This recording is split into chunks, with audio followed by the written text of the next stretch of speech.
Est-ce que les exercices de street lifting, muscle up, dips, traction peuvent nous rendre plus forts sur les exercices de skill? La planche, le front lever ou l'arm pull-up, elles se mettent. Avec la popularité de cette discipline, et quand on observe certains athlètes de street lifting qui réussissent facilement les skills, on peut se poser la question, est-ce que ça va nous aider à réussir ces mouvements? On va tenter d'analyser cela dans cette vidéo. Petit spoiler, on n'arrivera probablement pas à une réponse claire car ça dépend, comme bien souvent. Mais on pourra peut-être se faire un avis et voir si l'on peut, que l'on doit intégrer du street lifting ou non. On va voir plusieurs points. La spécificité, la mécanique des mouvements, les interférences, la motivation. Le premier principe de force ou pour progresser dans un sport, c'est la spécificité. Donc si l'on souhaite réussir un mouvement, il faut le pratiquer. Là-dessus, je pense que l'on est d'accord. Si on veut faire la planche, le front lever, il faut faire des planches, du front lever. Donc, consacrer la majorité de ses ressources, son temps, pour réussir ces mêmes mouvements. À partir de là, on peut se demander si c'est bénéfique d'intégrer d'autres mouvements. Eh bien, ça dépend. Il y a certains points positifs et certains points négatifs, à être trop spécifique. Pour les débutants, ça va réduire la base que l'on peut se construire. Les skills ne sont pas forcément les meilleurs mouvements pour construire cette base de la masse musculaire, par exemple, qui est parfois fondamentale pour réussir ces mêmes mouvements. Il y a des différences entre certains individus.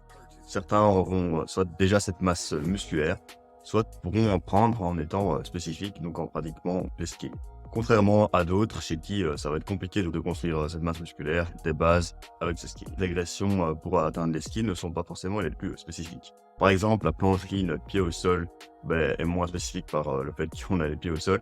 Et le tuck front lever par le manque d'angle et l'extension.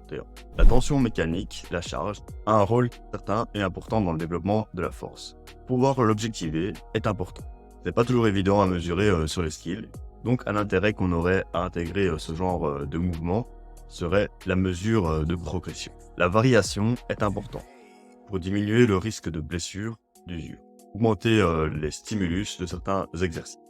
La potentiation de phases moins spécifiques vers des phases plus spécifiques est parfois nécessaire pour progresser. #périodisation. Les capacités de travail sont parfois limitées. Voici un exemple. Pour progresser en front lever, on aurait besoin, par exemple, de 12 séries par semaine. Si on est ultra spécifique, donc qu'on ne fait que du front lever, on pourrait monter à 20, mais peut-être pas au-delà, sinon on risque de stagner, de se blesser. Tandis que si on rajoute des tractions, on pourrait peut-être monter à 12 séries, plus 12 séries de tractions, et potentiellement, peut-être plus progresser. Ça nous fait 24 séries de tirage. Par contre, plus de spécificité sur nos mouvements pourrait nous amener à plus de simplicité, plus de ressources à disposition, une plus grande fréquence, une plus grande charge d'entraînement, un meilleur apprentissage moteur, et éventuellement moins d'interférences et d'autres points.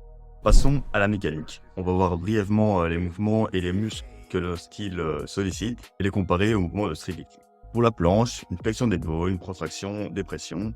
Les muscles utilisés seront le deltoïde, le biceps, les dentelés et les pectoraux. Pour la handstand push-ups, la flexion d'épaule, l'extension de l'avant-bras, muscle deltoïde antérieur, triceps brachial. On va le comparer au mouvement de poussée, donc le dips.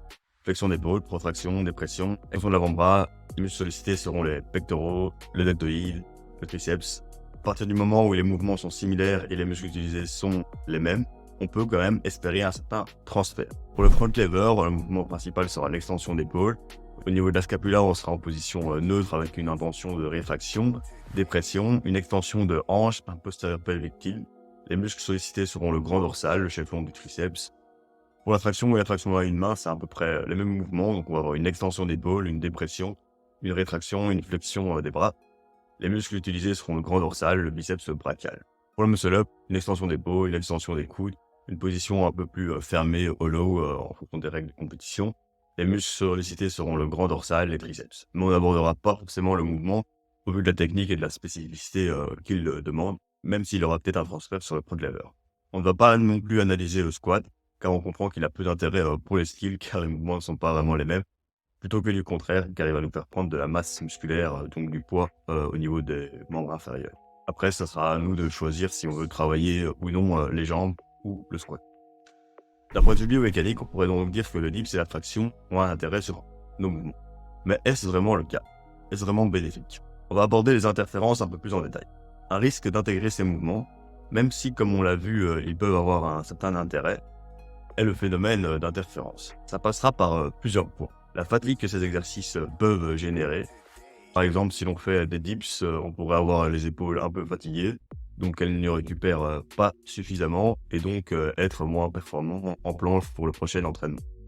Pour cela, il faudra être prudent au niveau de la charge d'entraînement, de volume, d'intensité, de la répartition dans ces séances, dans sa semaine. La masse musculaire qu'on pourrait prendre avec ce genre d'exercice, surtout si elle est non spécifique, donc non utile pour nos mouvements, risque de nous rendre la vie plus compliquée. D'où le fait que les squats vont poser problème. Pour les autres mouvements, vu qu'ils vont solliciter les mêmes muscles, les mêmes mouvements, en général, ce sera moins problématique. On a rarement trop de masse musculaire, même pour réussir des mouvements au poids du corps no skill. Sauf si on a de la masse musculaire non spécifique de nouveau. Après, à court terme, le gain de poids, le gain de masse musculaire ou les dommages musculaires risque d'impacter, surtout si ce gain se fait de manière rapide. On pourrait observer des interférences au niveau de la spécificité de force, ça pourrait faire une sorte de double emploi. En effet, les mouvements de streetlifting sont aussi des mouvements de force. Donc, ils doivent être travaillés lourds, dans des fourchettes de répétition assez faibles, et ne sont pas forcément non plus les plus adaptés pour prendre du muscle. Pour les épaules, par exemple, des pike push-ups pourraient être plus intéressantes qu'un dips, ou des développés couchés aux haltères pour prendre des pectoraux pourrait être plus intéressante aussi qu'un dips. De plus, on pourrait les travailler dans des fourchettes de répétition plus hautes. Donc le ratio stimulus-fatigue sera plus intéressant sur d'autres exercices que des exercices de streetlifting. On pourrait dire la même chose d'un point de vue mécanique. Une traction de compétition ne vaut peut-être pas une autre variante de traction, par exemple prise serré ou une lean away qui aurait un transfert potentiellement plus important vers le front lever. Également, il y aura des interférences au niveau du bruit, de la prise de mesure dans sa progression. C'est-à-dire que si l'on progresse en front lever, ce sera difficile d'attribuer cette progression au front lever, aux tractions, aux deux, ou alors au dragon flag qu'on a rajouté en fin de séance. Parlons prérequis. Les exercices de streetlifting peuvent être utiles pour s'assurer d'avoir un certain standard, un certain chiffre, afin d'envisager de réussir un skill ou d'entraîner un skill, grâce à certaines corrélations qu'on a pu observer. Je vous invite à aller voir ma vidéo Astro. Par exemple, ceux qui réussissent une traction à plus de 60% de leur poids de corps en lesté ont plus de chances de réussir un front lever, 80% une traction à une main. Pour la planche, on pourrait dire qu'un dips à son poids du corps et un développé militaire pourrait être un bon indicateur également pour y arriver. Ça reste nuancé et dépendant bien évidemment. Parlons de motivation, car je pense qu'intégrer du streetlifting pourrait être intéressant à ce niveau-là. Un des facteurs premiers dans la motivation est le fait de se sentir compétent, de se voir progresser, avancer vers ses objectifs. On peut être très doué, progresser assez facilement et réussir des skills en moins d'une année, par exemple.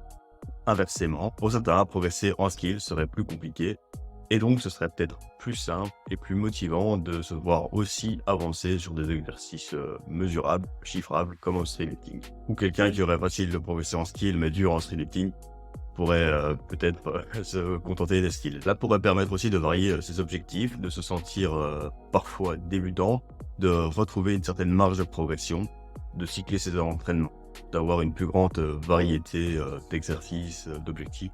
On pourrait aussi se poser la question, est-ce que l'on est prêt à se consacrer sur un seul objectif pendant un grand laps de temps, ou si en avoir plusieurs serait peut-être plus intéressant pour nous, plus enrichissant.